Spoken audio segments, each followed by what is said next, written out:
ما تنسيشي ان الدلوعة بيدلعوها اكتر، واللي بتشيل بيشيلوها اكتر. يعني انتي بتدلعي بيدلعوكوا اكتر، بتشيلي يعني هو بتتحملي كتير بيحملوكي اكتر. فخليكي البنوتة الدلوعة، اتدلعي على قد ما تقدري، وخلي دايما عندك تقبل لحياتك، وخلي دايما لنفسك أولوية. نفسك هي أولويتك، فشوفي اللي يريحها وشوفي اللي يسعدها واعمليه، وحاولي على قد ما تقدري انك تكوني في صحة نفسية جيدة. ما تعمليش اي حاجة تتعب نفسيتك، او لو انتي محاطة ببيئة بتتعب نفسيتك حاولي انك انتي تهدي من نفسك فيها.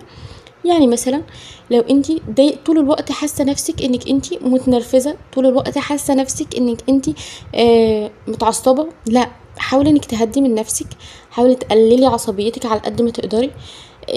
لازم تعملي في يومك اولا طبعا خلي صلواتك في ميعادها، وخلي وردك القرآني ده